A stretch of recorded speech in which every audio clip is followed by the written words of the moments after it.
Good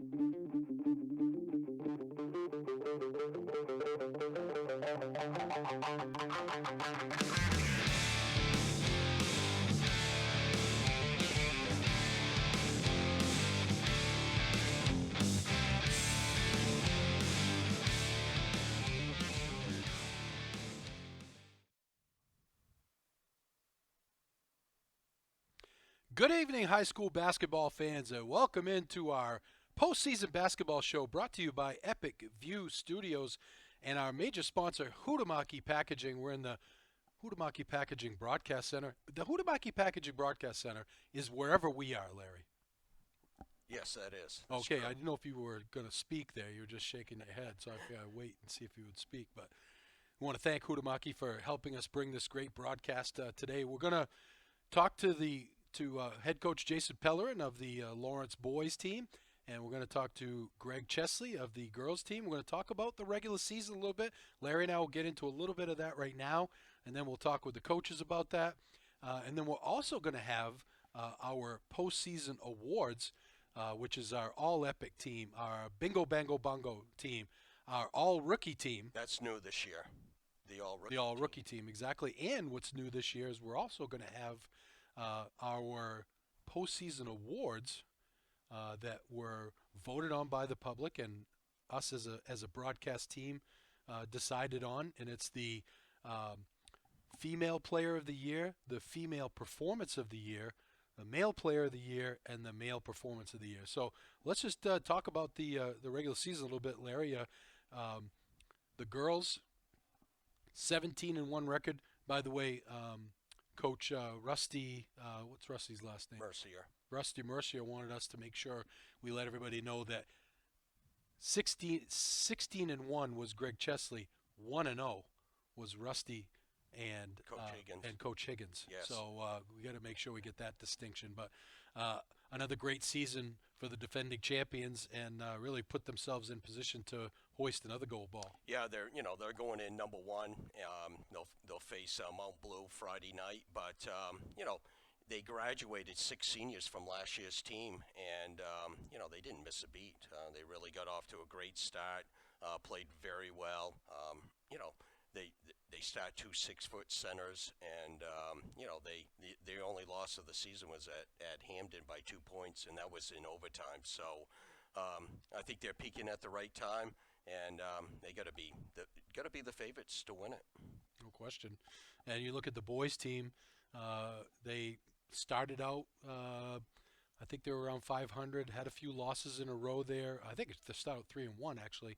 Had some losses in a row, then kind of pulled it together towards the end of the season. Kind of a workman, no pun intended, a workman type season, where they really competed in every single game in a wide open Class A North, which I think anyone, if they get hot at the right time, could win that Class A North. I think you're right. I think whoever plays the best 3 games down in Augusta will represent the North at the state championship down in Portland. Yes, again, had some really great moments on the boys' side. The Oxford Hills game, they won 73-52, and the Nokomis game that they won 69-52. It's just 2 games that I recall that they really came out. The intensity was amazing. They got after their defense, transitioned into their offense, and get some kids that can really light it up for the Bulldogs. Yeah, they're going to be a tough out. If you're Mount Blue, having a great season like they did, they had a couple losses towards the end of the season, and you looked at the teams that you really didn't want to have to face. It's always tough to beat a good team 3 times. Yep. You really didn't want to have to take on Lawrence again, but they have them. We'll talk to Coach Pellerin and see what he's got drawn up there to get a win for the Bulldogs. We also, before we step away here and get the coaches on, we also want to wish a happy birthday to Charlie York, one of the pillars of this community and one of the all-time Bulldog fans. He's been a Bulldog fan for over 50 years. He turns 80 this month, L-Dub. You think we'll make it to 80? Yes, we will. Oh, okay. Well, yes. I'm not feeling as confident as you are, but happy birthday, Charlie. Many more, and it's. He comes to the games, and he might as well. They might as well just put a seat out there. There should be a VIP area for. That's a great idea. We'll have to talk to Dave Packard and see if he can get a seat just for Charlie York. They could sit near us. That'd be pretty Oh cool. yeah, we could have him on at halftime or whatever. That'd be awesome. Yeah. Okay. We're gonna take a quick break. We'll come back with head coach Jason Pellerin after this.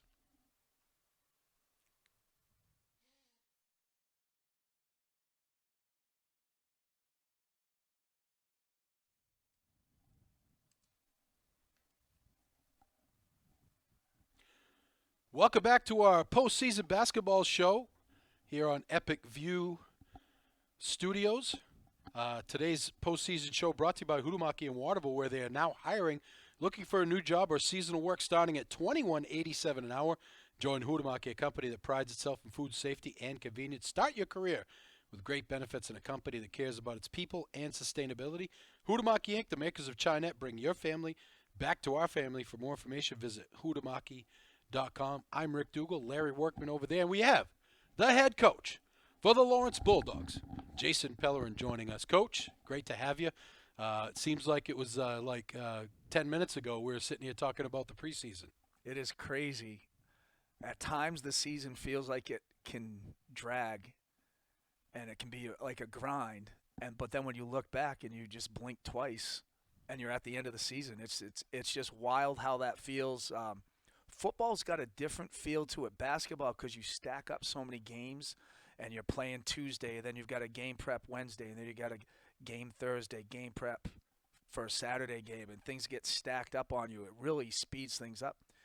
You can play a game on Tuesday, and by the time you play on Thursday, you feel like that Tuesday game was 3 weeks ago. Right. It's funny how time works when you're involved in it during this time of year.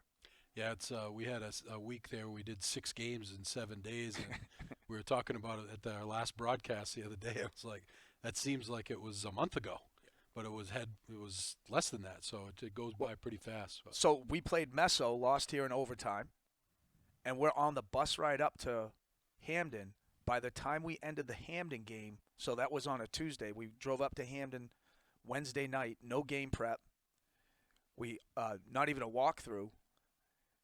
On the way back, you're already thinking about your next game, and I said to somebody, it feels like we played Messalonsky 2 weeks ago. It was just a very strange.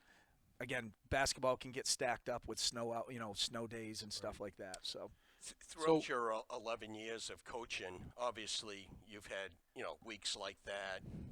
What have you taken away? Do you short memory and just go on to the next game, or you obviously take some pieces of a former game, get your point across to your team, and then you really got to move on.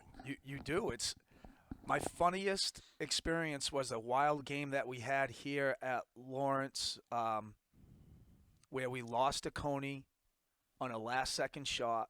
I want to say the final score was like 90 to 88 or 89, and I had to go down in the locker room, handle the moment of the game and what to say to the guys in that moment.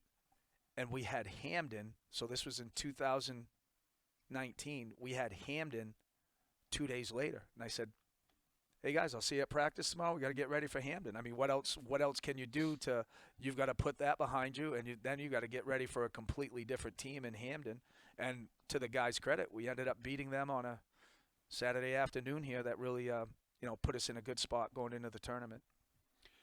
So, Coach, how do you feel the season played out versus what we talked about in the expectations we talked about in the preseason show? Yeah, the expectations with regards to the league is that everyone knew it was a pretty wild league this year.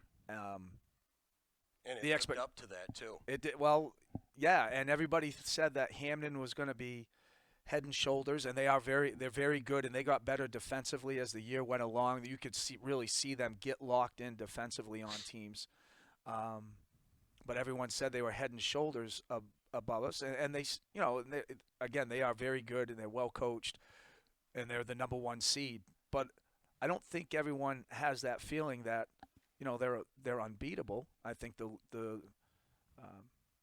league is, like we've said, just there for anybody that shows up and is focused for 32 minutes and plays with, the energy level that they need to play with in order to go out and get that win. And like one of you said that during the previous segment that, whoever gets hot during that time, has a chance to make a run here. So with regards to the expectations for us, going in this season, I think we're where we were in the preseason rank, but what people don't know is there was like one vote or two votes that separated like 5 teams. Right. It was all very close because just like the coaches all knew it was going to be a tight league as well. But, with regards to how we ended to, that tough senior night loss to Coney where they played great, and they shot the ball well in our gym, and we just couldn't muster up enough to get that win. But to go on the road and finish with 2 road wins in 2 places, Brewer, I don't know how many Brewer viewers are going to be out there, but that's like another world with regards to how is it called? It is Brewer and Camden. I think are the two. You go in there and you're just like, it's a different feel. From an official standpoint? It's just a different feel. I mean, coastal officials and north of Newport North, they do call the game differently. Oh, there's no question. And than they do in the Central Board. And I think the Central Board does the best out of the whole state because if you go south of Brunswick, it might as well be a football game.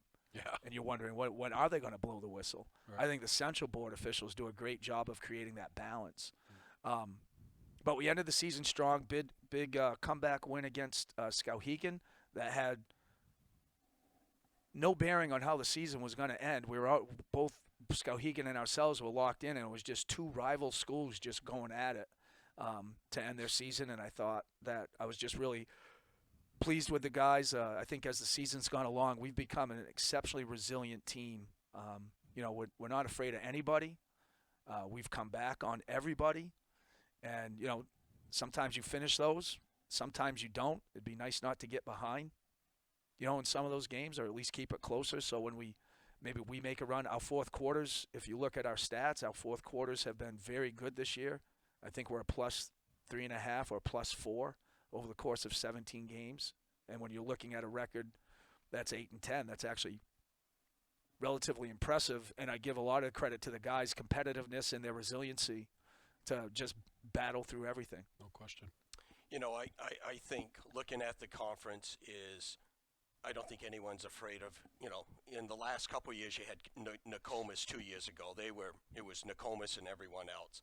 Last year was Brewer, maybe, a Skowhegan, and then everyone else. I mean, those 2 teams, the last 2 years were a little bit better than everyone else. I think this year you got a 1-8 matchup, Hamden-Skowhegan. Skowhegan beat them earlier in this season. Yeah. Isn't that crazy? It's just so so wild how that how this all breaks down. Yes, the 1-8 matchup is one of the Hamden goes 16-2, and one of their losses is to the number 8. So it's I love the coaches in this league. Everybody puts in time. Everyone works really hard at their craft of coaching, and during this season, I think you saw the belief of the kids on each team, the belief that they had in each other within the team, within their program, and it was a battle every single night, and I think it will play out that way. We're hopeful in the tournament that we get a chance to watch some of those really, really good matchups play out. During the regular season, what game really stands out? And I know it's 18 games. Some of the high marks of the season, some of the games. I know I saw a couple. I thought the Oxford Hills game, the intensity that you came on the defensive side from end line to end line, that was one of your better moments in my view. And then the Nokomis game that you won at home here, 69-52. That's a good team, Nokomis, and you guys really offensively executed very well. Defensively, it also got you in your transition into your offense, and 69 points on that team is outstanding. We shot the ball really well that day, and I think basketball's if you're hitting, you look really good. When you're not hitting, you don't look as good. The ball going through the net makes a difference. So in that Nokomis game, we did shoot the ball really well. Every time they got it to 8, we'd come down and basically stick a 3. And the Oxford Hills game, the kids played with a lot of energy. We had just lost, I believe, to Brewer the game before, if I'm not mistaken. But I saw something, and I said, you know what we did in that Brewer game at the end to try to get back in it, I think is something that will work against Oxford Hills. So we did play well, but I'm going to say this, and I think my favorite game was our first Skowhegan game where they tied it up going into the fourth quarter, and we outscored them something like 32-8 in the fourth quarter. And the guys we played with like an energy level. We started hitting shot, but we also were getting stops. We were getting tips and steals and rebounds, and just really dominated that quarter. In the fourth quarter, that's the money quarter, and the guys really stepped up and played really, really well that game. It's funny you say that because one of the guys I work with, Travis Hotham, was at the game, and he left at the beginning of the fourth quarter. He had his little kids, because I think that was Pal Night, right, or something. Was that the Pal Night, or it was? I believe Hamden was Pal Night, but okay. Anyways, he was there with his kids, and it was late, and he had to get home. He said, "Geez," the next day, he goes, "What happened?" He goes, "I got home." He goes, "I turned you guys on, and Lawrence was up by 12, and he lives right up the road." So I didn't even know what happened until I was asked after the game, "What'd you think about your 32-8 run?" And I said, "What? A 32-8 run?" Impressive. And then you do the math. You're like, "Oh yeah, we won." So again, the guys, they're competitors. They're competitors. I don't think we would have won on those last 2 games on the road if they were feeling sorry for themselves for having a 6-10 record at the time or whatever. But no, they came out and competed, and we went on the road and got 2 wins that I'm hopeful that the guys feel good about themselves from those 2 wins, have a little bit of momentum, a little bit of belief in themselves heading into the postseason. The kids come in and they're upbeat, which is good to see. While we said it goes by quick, it can also feel like a grind at times. Not the same grind as football, but it can feel like a grind. And we walked into practice today, and I said to one of the coaches, I said, "Look at these guys. They're bouncing around the gym." So that's what you want this time of year. Right. Okay. The good part of it, maybe a game or a couple games that you felt your team didn't compete at a high level, energy-wise, or just didn't basically what the game plan was didn't execute. The first Brewer game was tough. We knew that was going to be a tough matchup. Just the size that they have and how it matched up with our size was tough. And but we learned something from that game. And what we did, like I believe it led right into the Oxford Hills game. What we did against Brewer to come back, I was like, it was something that the coaching staff took notice of, and so we kind of used it when we played Oxford Hills. I think on the road at Camden we came out flat, and again Camden is you drive an hour and a half to an hour and 3/4 down, you sit for a couple games, and then they come out, and I swear every time you play those guys down on that court, they come out with an energy level that is just you look like you're standing in quicksand, and by the time you look up, you're down 15 or 18 points. I think we're down 21 at halftime, and the guys fought back. We got it down to a 7-point game at one point in the fourth, and we went up for a layup, and I thought we got fouled. It was an 8-point game. Had we made that bucket or stuck the foul shots, we had it down to 6 with about like a good 2.5 minutes to go. So even though those are a couple games that stick out in my mind where maybe we didn't show up with the energy that we should have. Again, it just speaks to the resiliency of this team that they constantly believe that we have a chance to fight back. So, Zawistowski and Lunt had very good seasons.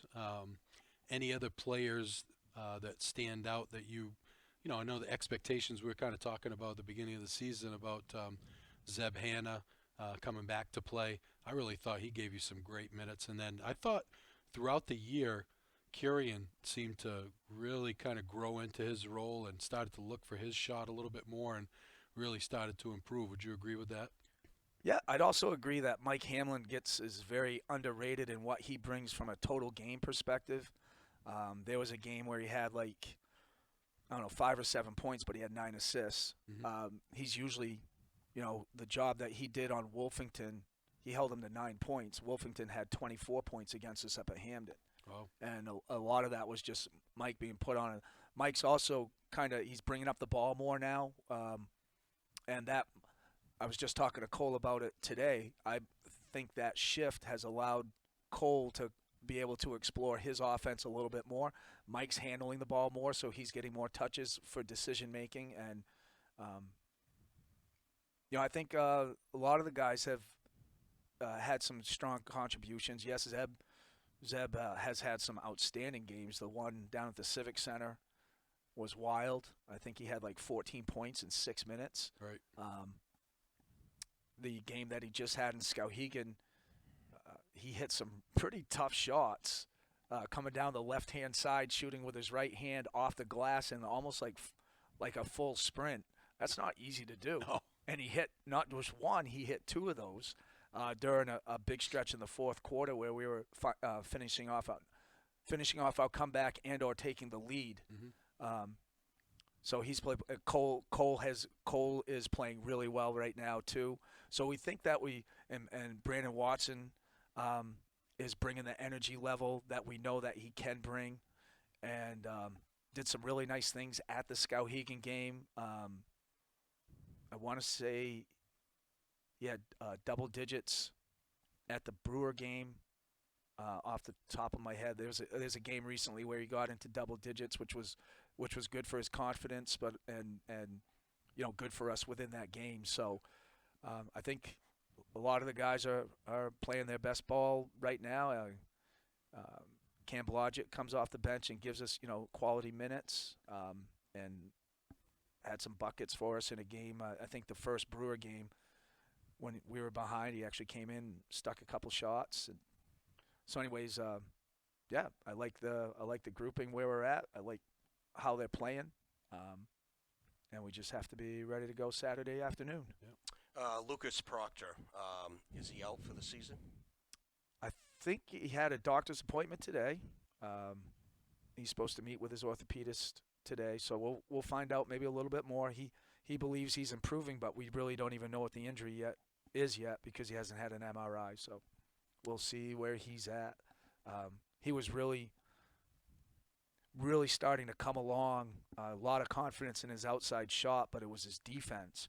What he was doing on the defensive end, we felt very comfortable on putting him on point guards to centers and the energy level that he was bringing. So, but, unfortunately, you got to pick up and move on when someone's not playing. And I think, Gives an opportunity for someone else yeah. to Next man up. Next man up. That's all. Yep.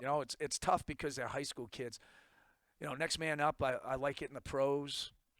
Yeah. They're all getting paid. These are high school kids, and we put a lot on them.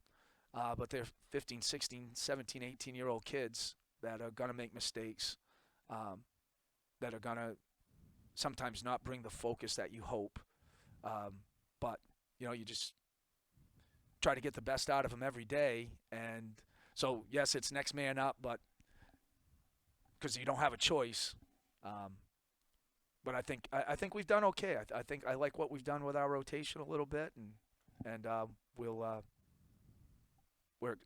excited moving forward too. Okay, your roles, for your team, everyone has a role. You played 18 games. As you go into this tournament, does the roles still stay the same, or do you maybe shorten your bench a little bit? Obviously I don't think I can depends get much game shorter. by game. But I don't think I can get much shorter. well, Oh no, we've shrunk. We you know we're roughly right now playing 7 guys. I guess it would depend. Are we full up court pressing for 32 minutes? That might actually, if that's the game plan that we need to get a team out of their comfort zone, then maybe I have to expand the bench a little bit. But right now, I think we feel comfortable with where we're at with regards to the rotation. Does it change? No, not necessarily. I think you look at it. What's the game plan gonna be for Mount Blue? What are we looking to do defensively? Does that change does that change our matchups for this game? And so that's something we look at. Offensively, I really don't see us changing our roles within the offense. What could change is maybe how we use the sets that we have to fit the game that we're in, or fit a matchup that we're like, oh, we can attack that one running this set. Let's do it, and then we'll do that. And there's some sets that we use to kind of slow us down, get us back to a better place. So you're going with a game plan, and what did General Patton say, or one of the generals from World War II? Your game plan's always only as good as until you get punched in the face, and then you got to make adjustments. Yeah. So we've been, huh? Everybody has a game plan till you get punched. Yeah, something like that. I thought it came from a general. Maybe it did. Maybe he stole it from them. Maybe he stole it. I don't know if Mike Tyson stole it from anyone. So. No. Yeah, you're not the sharpest. So maybe. You go into that. We've made adjustments throughout the course of the year during games. I feel comfortable with our coaching staff being able to do it. But I also feel comfortable. The kids are really engaged too. Like, we can go into a timeout. Hey, what are you guys seeing? And they're thinking it. They're not just, oh, I don't know, coach. They're thinking the game. They're a good, high basketball smart group of guys, high athletic IQ. So they're fun to talk to that way during timeouts, and getting it half times, quarter breaks. We're always trying to talk. So, obviously you got Mount Blue again, third time. Played them tough both times. Have you seen any? I know you can't give anything away here, but have you seen anything in film that can help you get over the top on them? And in addition to that, have you watched any film, or was there any film available, the Hamden game, where that's really the first time anybody's really shut Sterling down, other than when he got hurt in the Mesalonsky game. They held him to 12 points in that game. Did you see anything there that you could employ in your game plan, or do you obviously slowing or shutting him down the best you can gives you the best opportunity to win? Is there, you're going to go at that any differently? Well, what I saw in the Hamden game is they have a 6'6" sophomore with an incredible length that they put on him, and he is a good defensive player. Is that the Hennigan kid? Liam Hennigan. Yeah. So that's who they put on him. I don't really have a 6'6" guy, but it's no secret that he's had an outstanding senior year. And one of the things that's allowed Mount Blue to be as successful as they've been is that all the guys on the team know that he's, for lack of a better term, he's the alpha. Right. And they all revolve around him, and they don't have any issue with it. That they know they feed off what he does, and the sets that they run, almost all of them include him in one form or another. Sometimes it's done as a diversion, like he might not be the main guy, and it actually springs somebody else open, but the fact that he's involved in the play causes a set of eyes to go to him, and somebody gets wide open. And so, we've got to do what we do, try to do it better, try to make him work every possession. So I don't think the game plan really changes that much. Maybe we change matchups a little bit, but I don't think the game plan really changes a heck of a lot. He's just such a unique talent. Very smooth, yet explosive too, because he's got such long strides. Because you have a hard time pressing them because, like I say to the guys, if he's even with you, he's leaving you. Right. He's gone in a stride and a half. He's already got you by 3 feet. And then once he gets in the paint in transition, it's over. Yep. He's either Euro stepping into a layup or a dunk, or he's hitting somebody on the backside because now he's got 4 eyes on him in the paint. And, number 15 slides in, or number 13, number 3 slides in the back, and he's able to dump it down for an easy layup. So, I don't think there's any big secrets that, you've got to figure out some way to slow him down, and that's what we'll try and do.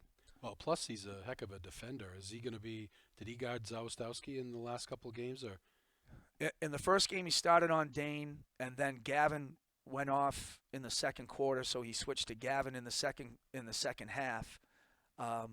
He was on Dane for a majority of the second game, so that's what we assume. Yeah, when we saw him at Skowhegan, he basically, Fitzgerald kid started to go off, same thing, and he put him on Fitzgerald and shut him down. So he covered Donahue that game. Yeah. He covered Fitzgerald that game. Did you know he was yeah. on Donahue? That was, and was doing a good job. And then they said, okay, we got to make this switch. Yeah. And he was able to. That's pretty impressive to be able to go from guarding a 6'7" post player and doing pretty well on him. I think he blocked him straight up on a layup attempt, and then going out, and I think he blocked Adam that game 5 or 6 times for on threes. I know that was pretty impressive. He's an impressive athlete, and in my limited dealings with him, he's always been polite, funny.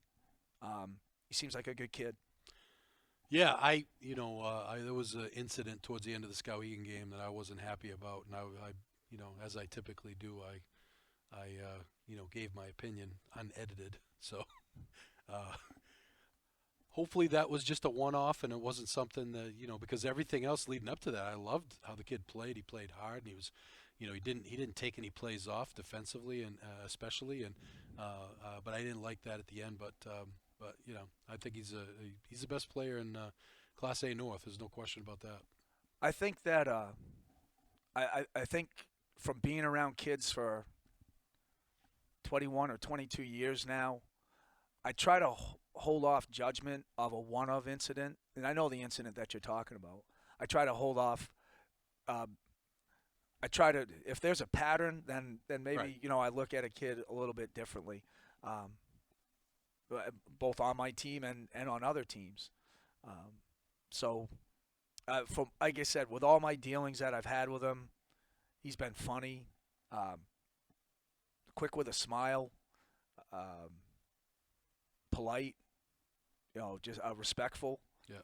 And so, anywho, I think I have a lot of respect for him. A lot of respect for him. He played here in that 4 overtime game. He came off the bench because they had some guys foul out. And I want to say he had 4 offensive rebounds in the last 2 overtimes, offensive rebounds, and he was getting up there even back then as a freshman. Right. The game that you played Mount Blue at home, you did some things especially in the second half. You started when he got across half court or got to half court, then you would double him, try to get the ball out of his hands. I thought you made some good adjustments, but he's so talented. He's going to get his shots. He's going to get his points. It's, really, obviously the game plan is going to be probably very similar, but he is also so good to, pass the ball, hit the open guy. He's really a good team player, but you look up at the end of the night, he's got 25, 30 points. So he had 30 points that game. He was 10 for 20 from the floor. Some people say he's not a great outside shooter. I said to somebody, but he hits clutch ones. Like we had just got it to 1 point, and he goes down and bangs a 3 that very next possession, taking it to a 2-possession game after we had just got it to 1 point. Or I think there was a time when I think we took the lead, and he came right down and got a bucket. He's just yes, he will share the ball, but he's also skilled enough to do what he needs to do to help his team win, and that's exactly what he's done all season long. He's done what he's needed to do. If it's to get a big rebound, he'll get that rebound. If it's to make the right pass to a guy I watched him against, I want to say it was Gardner, that the number 3 Abel had like 7 threes. can't remember if it was Gardner or if it was another game, but he went off, and the guy making that pass is almost always Sterling. So he's just a really good, unique athlete. Well, Coach, we appreciate you coming in and giving us some time, and we wish you the best of luck down in Augusta. Love to see a huge upset on Saturday, and follow you guys all the way to the state game. So best of luck on Saturday. I'd love it to be a huge upset too. Lawrence versus Mount Blue. I don't want to watch another big upset. I want it to be ours. That's right. Okay. Thanks for having me, guys, and thanks. We're going to take a break, and we'll come back with head coach Greg Chesley after this.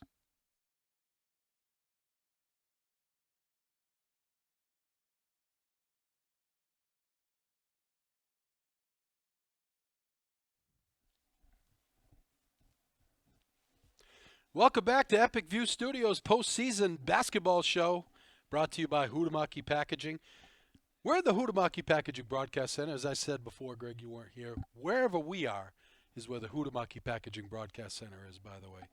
Huhtamaki Waterville's now hiring, looking for a new job or seasonal work starting at 28, boy. Boy. Never mind. Check that. $21.87. Somebody's going to go, hey, I heard you're hiring for $28 an hour. $21.87 an hour. Join Huhtamaki, a company that prides itself in food safety and convenience. Start your career with great benefits and a company that cares about its people and sustainability. Huhtamaki Inc., the makers of Chinet. Bring your family back to our family. For more information, visit huhtamaki.com. Rick Dougal, Larry Workman, behind the camera, the CEO, Brian Bork, and state champion head coach, Defending Greg state. You still got that until somebody knocks you off, which is not going to happen this year. I like that attitude. All right. I wore this sweatshirt for a reason. So. So, Coach, how do you feel the season played out versus expectations? I mean, you know, I think at some point there was some talk or thought or hopes that we might go undefeated. Not from me, but maybe, you know, just kind of a feeling that was out there. But, you know, it's a pretty tough thing to play 18 games in a long season and win them all. And there's some good teams out there. Hamden's a really good team. Coney, Camden, you know, and we lost one. So 17-1. I'll take that any day. I think it was a very successful season. Awesome. Now, during the season, you had some really good wins. Does one game or a couple games really stand out in your mind on the game plan, the effort, and just coming together as a team? I think where we probably played our best, and it still wasn't for 32 minutes, was the Coney game here. Coney's a really good team, and there were times that we started to run away with that game a little bit. They did tighten it up a little down the stretch, but I think that's probably the game we played our best. I still think we've yet to put 32 minutes together. We've put 24 together lots of times, put 26, 28 together that night. But to put it all together, hopefully that's still to come. Okay, on the other side, maybe a game or a couple games that you didn't feel, whether execution or energy that they brought to the floor. Well, the Skowhegan game to end the season up there, we were we seemed to be a step slower than other nights. We were a little sloppy with the ball. Didn't take care of things the way we normally do. But I would credit Skowhegan. They're physical. They play good defense. They went in with a game plan and were able to disrupt us a little bit. So, what did you learn from the Hamden loss? You got to slow Lucy Wiles down. She really went off.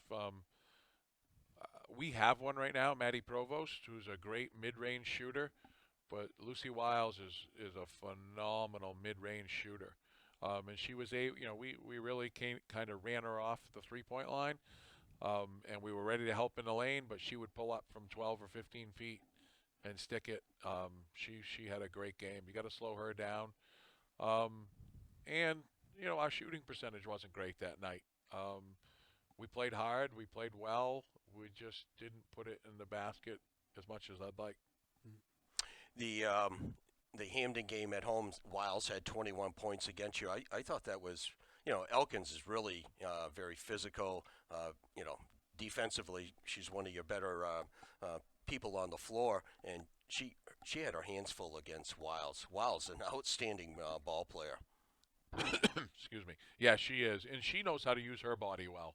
So the physicality of a kid like Kaylee Elkins doesn't really bother her, which it bothers a lot of other people. Kaylee is a great defender, physical, but Wiles just she is able to use her body and lean into that and get some foul calls and get by people. Once she gets those shoulders by, she's by. It's hard to slide under her. She really does a good job. Looking at this team, what are the similarities of this team compared to last year's team? Do you see something very similar or night and day? We're different, but the same. A lot of these girls played big minutes last year. During the regular season, and we try to play a very similar game where, it's no secret we want to play fast. We want to get out and go. And we wanted to do that last year. And when we were at our best last year was when we were playing fast. When we're at our best this year, we're playing fast. I think, last year being led, by seniors, but really by Hope. Hope was a kid who was capable of getting mid-20s when she needed to, but could have a game where she scored very few and one game none. And it just didn't matter to her. She was interested in us winning and her team doing well. And scoring-wise, we're led scoring-wise by Maddie again, who wants to score and wants to do well. But, she has that same attitude. As long as we win, that's what really matters. Do you think that playing a lot more closer games last year is a factor versus this year a lot more? You really haven't been tested a lot this year. The Hamden game, obviously, you're tested down the stretch and ended up losing that game. You get in that similar situation in Augusta. How do you see the kids responding to that? They haven't really been in a lot of those situations this year. Yes and no. We still had some close games. Down to Gardner. Gardner came at us really ready to go down there. We pulled that one out by 8. The Coney game at the Civic Center was close, and we had to pull that one out at the end. So maybe not a ton, but we have had a few close games, and we try the best we can to put them in situations in practice where we're working on those end of game situations. And hopefully that will shine through if we get in one of those situations in Augusta. But I think the big thing is, although we're young, we're still a pretty experienced group. And I think, we have good leadership. And if we get in those situations, hopefully we can keep our heads and make the right decision. So do you think that, the roles are pretty well defined as far as, the groupings that you put together? You foresee any changes in the tournament, or is pretty well everybody knows kind of their role on the team, and that's going to be the way it is moving forward? I think this year, at this point in the year, for every team, people know their roles. You've played 18 games. That's not going to change. But when you get to the playoffs, there's often, a kid who scores a lot who maybe drops down a little bit in the playoffs, and a kid who doesn't normally score a lot, it picks it up in the playoffs. Just that atmosphere can kind of rattle some kids and can bring some kids to the top. So, we'll see how that goes. Yep. Talking about that, obviously last year during the regular season, you went very deep. You could play 11, 12. You could play your whole team, and actually your bench players probably could have started for most teams. That's how talented you were. This year, obviously, is a little bit less. As you go into the tournament, there obviously could be issues with foul trouble, but do you feel obviously you feel comfortable going to your bench? But this year's team is just not as deep as it was last year. Yeah, last year, all these girls that are starting right now were coming off the bench last year. And last year, they were very good. They just kind of drew the short straw and happened to be behind 6 seniors who were also very good. And so they maybe didn't get a ton of playing time, but they got a lot. Now this year, that group has stepped up into a starting role, playing a lot, playing well. And we do have we've gone 8 deep pretty often, and sorry, and I feel confident we can do that when needed. Do you feel that going into the tournament as the defending state champions, is that an advantage or is it a disadvantage in that you kind of got the bullseye on you and everybody's coming for you every game? Really really sorry, gentlemen. I don't know what's going on. A little frog in your throat. Stayed up too late watching the Super Bowl last night, I guess. Yeah. We've talked about it forever here at Lawrence, not just being defending state champs. When your shirt says Lawrence or Bulldogs across it, people come at you a little harder. People want to beat the Lawrence Bulldogs. It seems to be a little different playing against us than it is playing against some of the other schools. And now to throw on top of that, defending state champs, it has made the season long and hard because I think we got everybody's best shot. Everybody has said, hey, we beat them, we get a lot of heel points. Hey, we beat them, they're defending state champs. They're undefeated or only lost one game. That's going to help us, in the eyes of everybody else. And I think everyone comes after us hard all the time, but I think this year even more so. And really that makes your team that much better.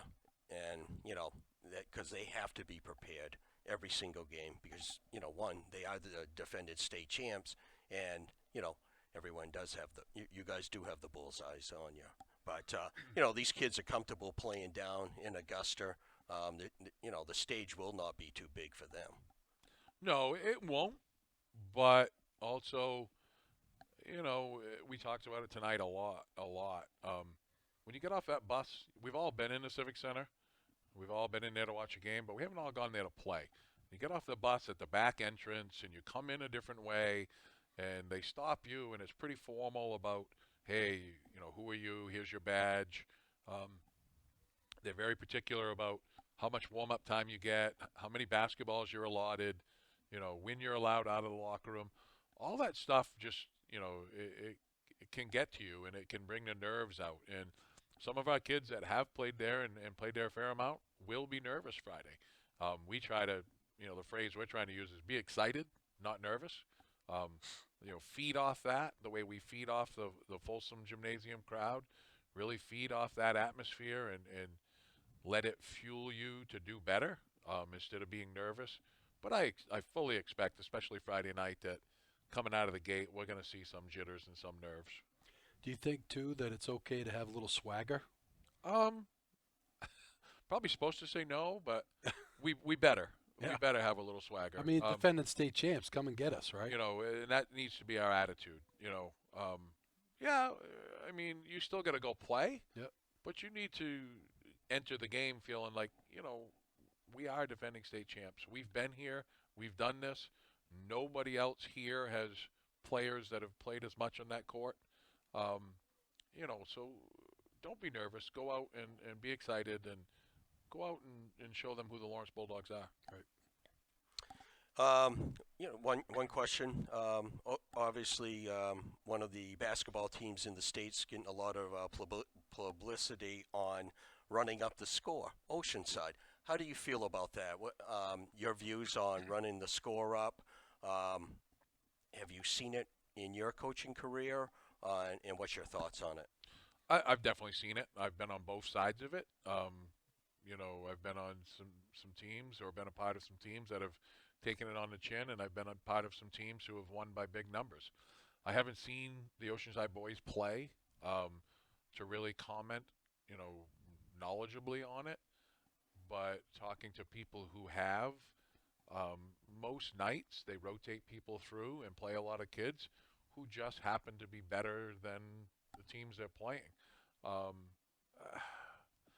You know, you don't, and especially at the high school level, don't want to embarrass other kids and make it so they never want to play again. But also, if you got a group of kids who have worked harder than everybody else and their skills are that much better because of the time they've put in, then they deserve to shine a little bit.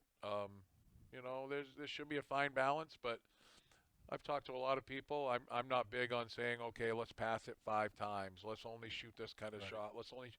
That gets embarrassing as well. Just go out and play, you know. And those their best players are going to need to be their best at the end.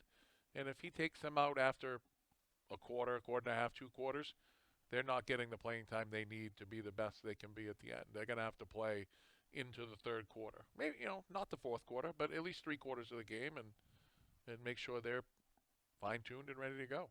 Yeah, I guess my only issue is, you know, are you full court pressing when you're up by 50? You know, I mean, it's, you know, I don't think you should do the 5 passes or any of that garbage. You go out and play.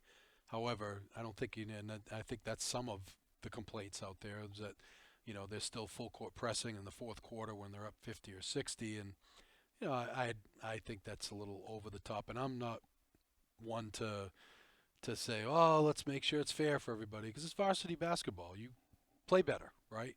But I don't think you need to be pressing in the fourth quarter either. I would agree.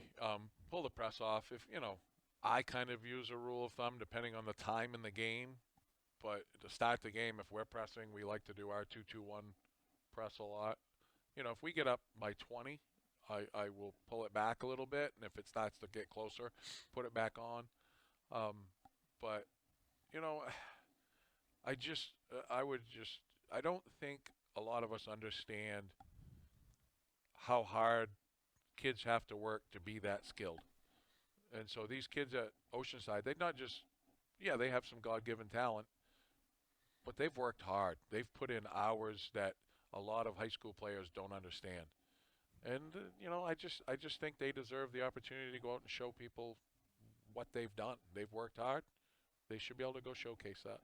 Couldn't agree more. So Friday night, the title defense begins in Augusta. Number 1 Lawrence taking on number 8 Mount Blue. And Coach, we wish you the best of luck. Thank you for giving us some time today, and go get them. Bring home another gold ball. Thanks for having me, but I thought we were going to talk about the Super Bowl. Oh, sure, yeah. If you want to brag about your the only guy to get it right, whatever. Go ahead. We had a text. We text the group, and Coach was the only one to get it right. So congratulations. I just would never ever. I may not be a Mahomes fan, but I would never choose against him if he's playing a game.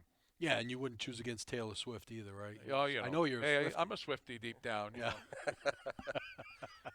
Yeah, I just, you know, you got to tip your cap to Mahomes because he's a great player. However, I saw the Hard Knocks or whatever that he was on, and nobody whines as much as that guy. And it's like, come on, man, you're a NFL starting quarterback. Guy nudges into you like this.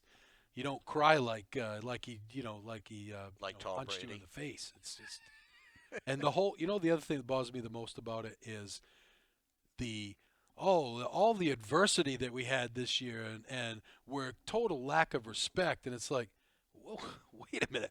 First of all, what adversity? You're in first place basically the whole season, and who disrespects Kansas City? Does anybody not think Kansas City could get back to the Super Bowl and win it?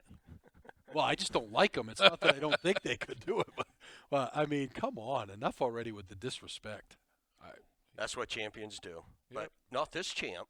That's right, not at all. Best of luck, Coach. We Thank you, appreciate you guys. coming in, Thank you. and let's bring back another gold ball. Hey. We're going to take a break, and when we come back, Larry and I are going to bring you all the postseason awards here for Epic View. Back after this.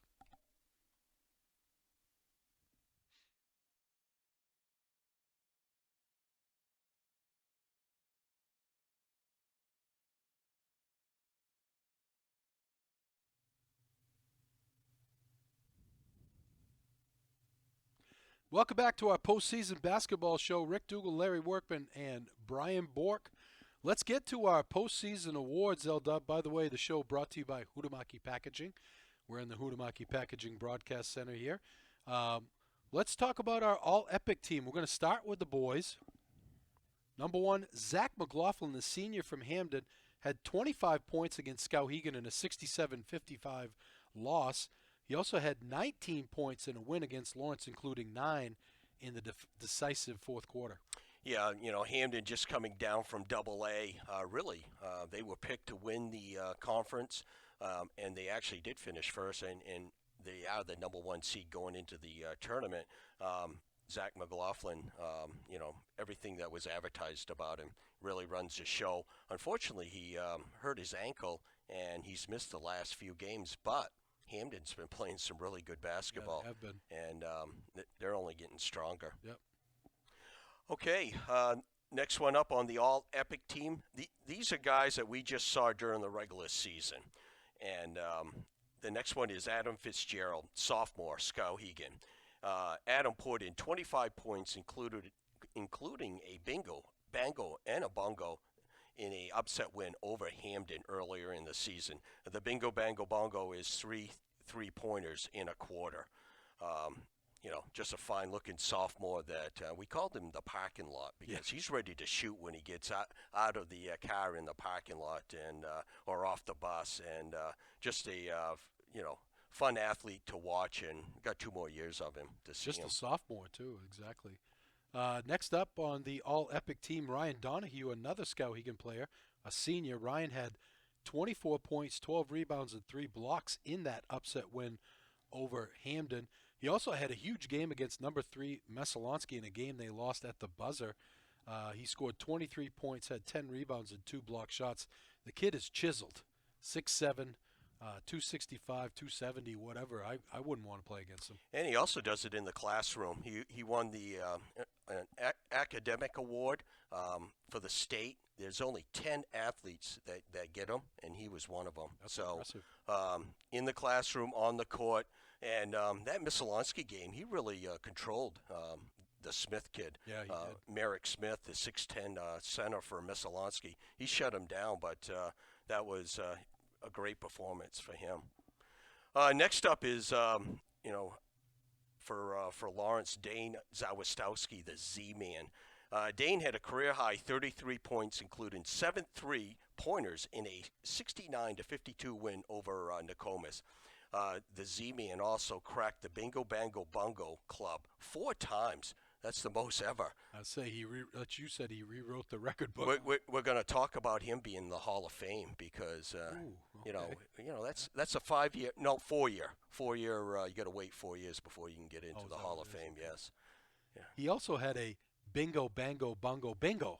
Yeah, he started. I don't know if you can. Well, he was going to go. He was going to go around the horn twice, and okay. But just a great year for the Z-Man, and a lot of fun watching him play. No question.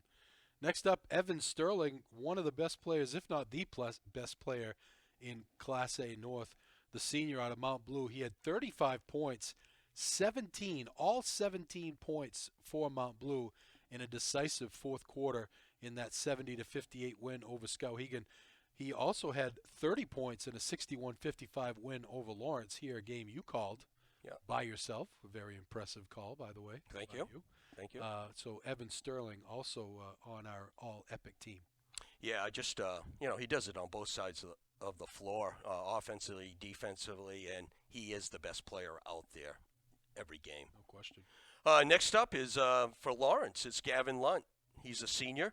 Gavin had 19 points in a 73-52 win over Oxford Hills. And also Gavin on the defensive end, he led the league in taking offensive charges. He had 14 on the season. That's just a great job by the senior, and he really stepped his game up. He took it another step this year, and, he's one of the leaders for Lawrence. Well, what impresses me about Gavin Lunt is everyone in the world knows he's going left, and he still is able to get to the rack and score on a regular basis. So very impressive senior year for Gavin Lunt. Next up, Merrick Smith, the junior out of Messalonsky, the 6'10" center, had 31 points, 10 rebounds, and 3 blocks in a big 59-57 overtime buzzer-beating win for Messalonsky here at Lawrence. That was a tough loss. Coach P talked about it in our interview. Tough loss for them. Really a game that they felt like they should have won, which could have given them some huge heel points. That was a game that Zawistowski tied it up to send it into overtime with a 3. And, that was just a great battle of rivals. And, Merrick Smith just had an outstanding game. Next up is Owen Fullerton, Jr. from Brewer. Owen had 26 points in a big 58-50 win at Folsom Gym over Lawrence. Only a junior, 6'3". That mid-range jumper, 12, 14 feet out. He made a living that night, and that was a big win for Brewer. It really was. Actually, I was impressed with the job that Coach Parker did this year up there. You get a team that basically all those kids didn't play at all last year on that state champion Brewer team, and they come out and really had a good season. I think they won 5 games. They got in. No, they didn't get in. They didn't get in, but they battled every game. Yeah, they did. But next up, Sam Doobie, the senior out of Messalonski. Sam scored 26 points, 17 in the third quarter, and facilitated the winning three-pointer in a 60-58 buzzer-beating win over Skowhegan. He also had the winning bucket at the buzzer in the overtime win here against Lawrence. And if you remember that game, Larry, it was about 3 seconds left in overtime, and Smith got the rebound, threw it through the outlet pass, and Doobie looked like he was shot out of a cannon. Somehow went the length of the court, laid it in 3 seconds at the buzzer to give Messalonski the win. Yeah, that was a wild game. That game went into overtime. We just had so many great memories this season, both boys and girls, and that was a great game. Unfortunately, someone had to lose. Right. Next up is from Coney, Parker Sargent, the senior. Parker, who scored 1,000 points in his career at Coney. Parker had 27 points in a 63-54 win over Skowhegan, including 7 foul shots down the stretch to seal the win. He's just, his father was a very good athlete at Gardner, and, his son is, followed their tradition on the football field and the basketball court. Correct me if I'm wrong, but this is his second trip to the All-Epic team, correct? He made it last year. Yes, he did. And rounding out the boys' team, Sir Will Duke, the senior from Camden. Will poured in 28 points, including 4 clutch foul shots down the stretch in a 76-72 win over Skowhegan. We had the opportunity to see Will Duke play here at Lawrence last year, and I believe he made the All-Epic team. Yes, he did. Well. So the last 2 players here, Parker Sargent and Will Duke, returning starters on the All-Epic. They like being on the team. That's right. And we like them on the team. That's right. Let's get to the girls. Let's start out with Taylor Takatsu, the senior out of Gardner. I think she's a second-time All-Epic team. She had a huge game last year. The game that was here at Lawrence. One of the best girls' game atmospheres I've ever seen. Oh yeah, it was electric from the opening tip. Big crowd, place was packed. Gardner came into town. Lawrence 1 loss, and Gardner undefeated, and it was a whale of a game. And Gardner came on top. They were. She had 18 points and 8 rebounds in a tough 74-59 loss to the Bulldogs. Next up is Allie Flagg, junior from Brewer. Allie had 19 points, 5 assists in a 52-47 loss to Skowhegan. That's the second time she's been on this all-epic team. A couple of returning starters here for. She runs the point. She can do anything. She can get to the hole. She can bury the 3. She's really that's a really young team. They're going to be around for the next few years. They got some really good players, young players, and I think Coach Ross, if she stays there, she's going to build a winning program. Yeah, she does a great job. A lot of times players that are really good don't always translate over to being good coaches, but she's made that transition. She's doing a great job there. All right, next up, Lucy Wiles. We talked about her. Coach Chesley talked about her extensively in our coaches portion. She had, the senior out of Hamden, had 21 points in a 62-50 loss at the hands of the defending champion Bulldogs here in Fairfield. Yeah, again, that was one of the few games that Elkins, she had a tough matchup. That's a tough matchup for anyone, and Elkins is probably one of the best defenders in the conference, and she had her hands full with Lucy Wiles, and they could be on a collision course for Northern Maine final. Yeah, they're in different brackets, so it definitely they could be facing off. Okay, next up is Maddie Provost, sophomore from Lawrence. Maddie poured in a career-high 37 points, including 6 three-pointers in a 63-46 win over number 3 Camden Hills. Maddie also was the only girl player to hit the bingo, bango, bungo for the season. Super sophomore, I call her. She's a Super soft. phenomenal player, and what I'm going to be interested to see is what's the next step for her, because you always want to see that improvement. I mean, she took a huge step from her freshman season to her sophomore year, and we'll see what she does in the playoffs for the Bulldogs. Yeah, outstanding season, and Lawrence has her for 2 more years. Yeah. It's amazing. Next up, Lily Gray, the junior from Lawrence. Lily had 14 points, 10 rebounds, and 3 blocks in a 68-40 win over Nokomis this season. She was a steady Eddie this year, all year for the Lady Bulldogs. It seemed like double digits and 7, 8, 9, 10 rebounds every game. She runs the floor for a 6-foot center. They have 2 6-footers, but Morrison and Gray both run the floor very well, and they get rewarded by running the floor. And what she does, I know you really love how she works around the basket and uses the glass to shoot. And she's had a really outstanding season, and she's only a junior. Yep. Next up is Abby Morrell, junior from Coney. Abby had 19 points in a 68-54 loss to Lawrence just a few weeks ago. Abby, very athletic, does a lot of really good things, and she's only a junior. No question. They can give the Bulldogs fits in the tournament as well. Annabelle Morris, a senior out of Skowhegan, is next up on the All-Epic team. Annabelle led Skowhegan to their first win of the season with a 55-37 win over Gardner with 21 points.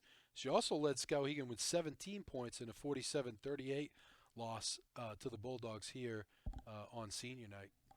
Yeah, just an outstanding player, very good athlete, in multiple sports. And, Skowhegan, that's an athletic team that plays tough defense. They got some bigs. They can match up, whether it's with, Lawrence or whoever. Their first-round game is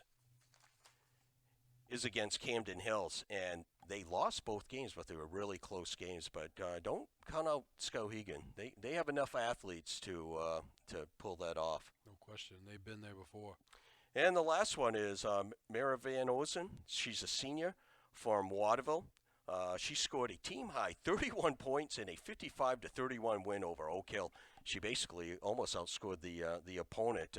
She did everything for them. We did a couple games this year, and she would get the rebound, dribble up.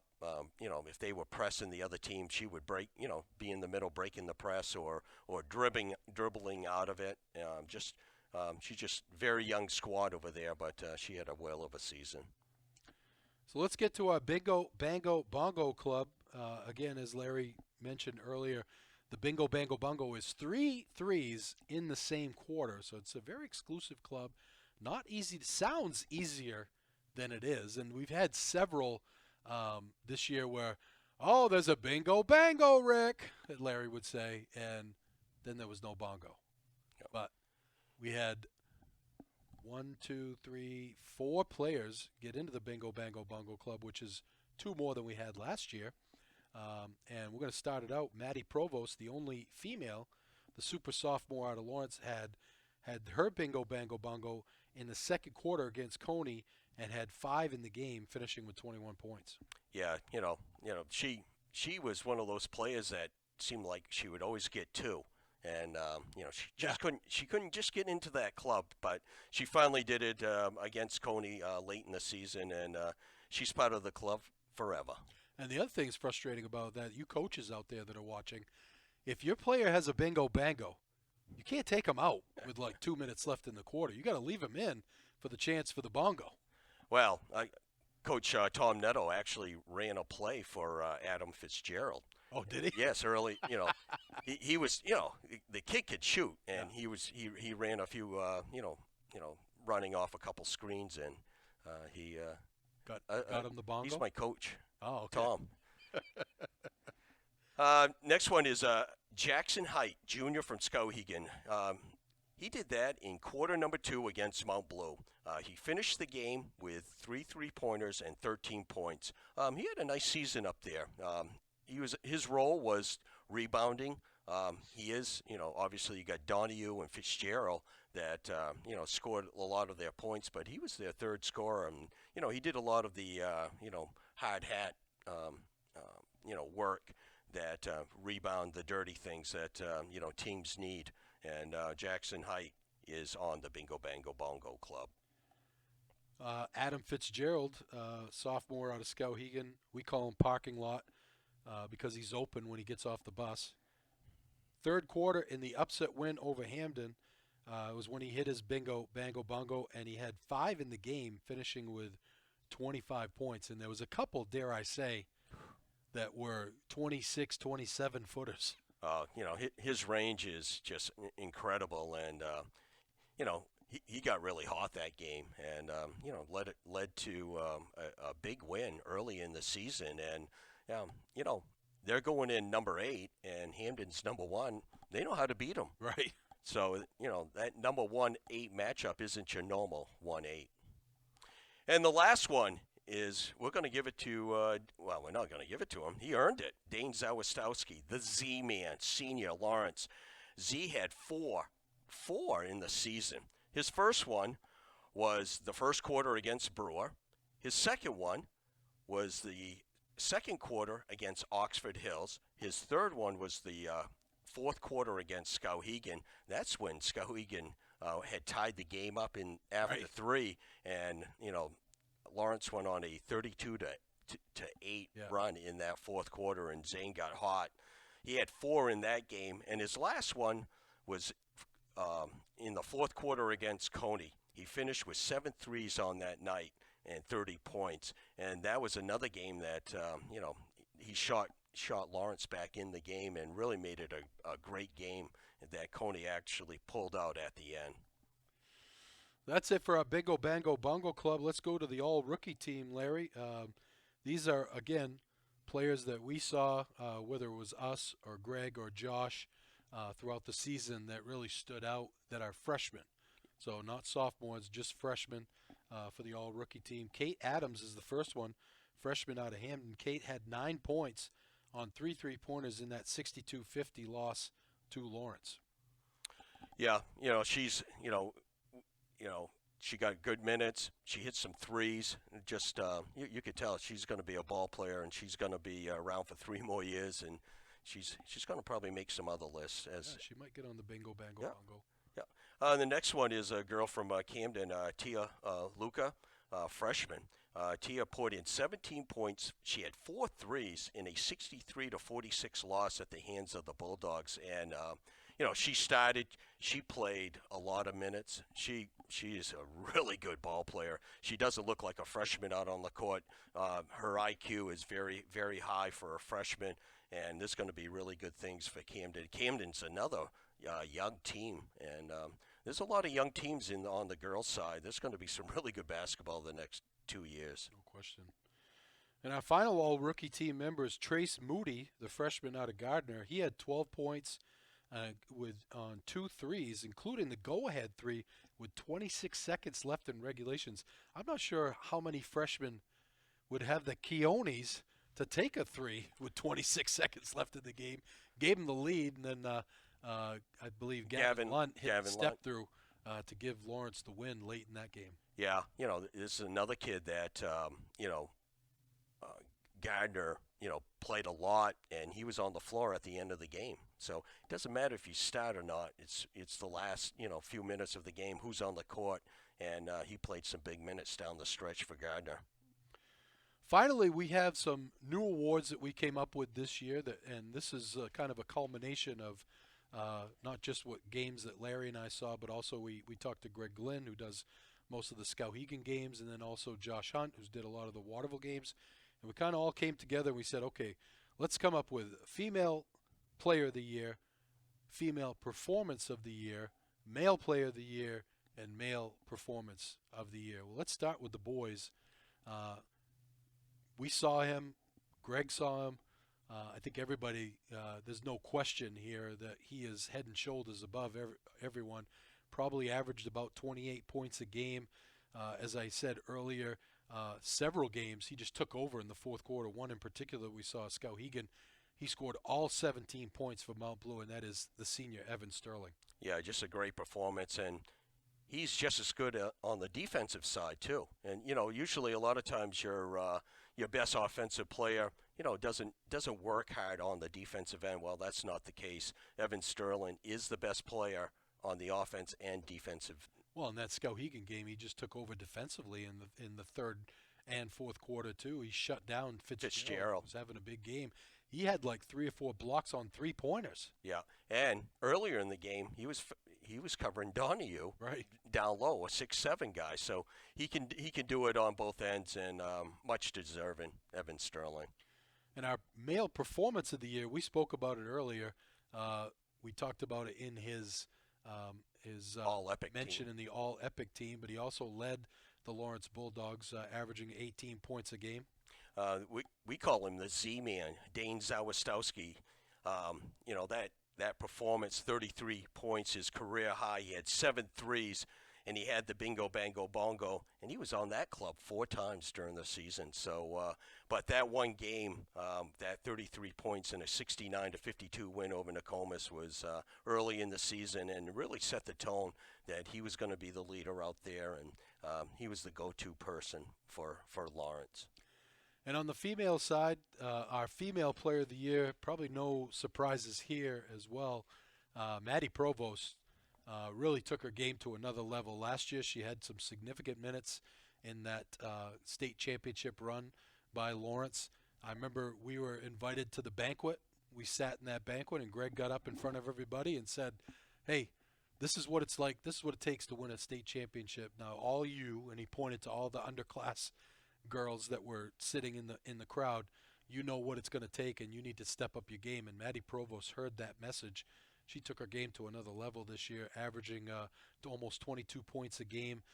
Really, the leader of the club, and all the players have really rallied around that. Yeah, she's had a great year. She's only a sophomore, but I really think it was beneficial to her last year. She came off the bench. She had some really good leaders in front of her, and the Bouchard girl really probably helped her out a lot. Wasn't much pressure on her then. This year's been a little bit different. She's been the focal point of the offense, but she also gets out and she averages just over 4 assists a game. The team likes to get up and down the court, and she really will push the ball up, and she's just a really fun player to watch. No question. And then our performance of the year, similar as well here, Larry. We're going to go with Maddie Provost, sophomore.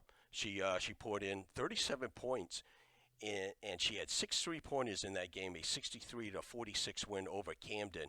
And she was also the only girl to have the bingo, bango, bongo for the season.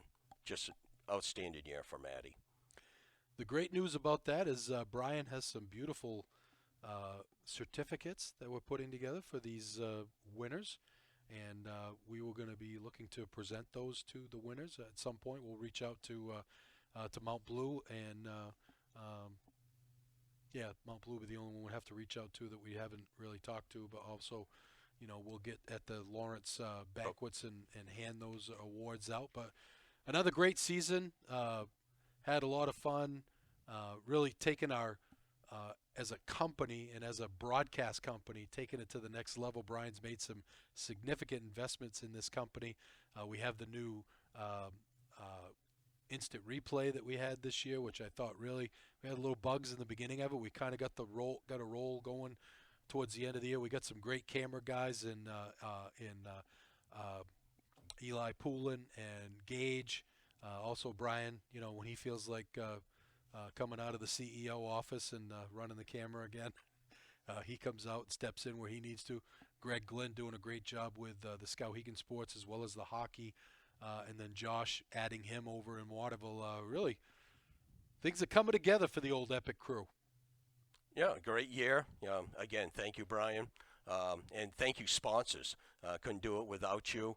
And, people that are watching this, give some feedback to Brian, but also go out into the community and support the people that support this company, Epic View.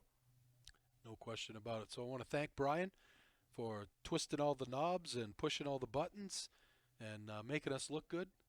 I want to thank you, L-Dub, for I don't know, whatever you do. I'm not sure what it is, but I'm just along for the ride, brother. make me look good. Yes, okay. I try. So for Larry Workman and Brian Bork, I'm Rick Dougal. Have a great night, everybody.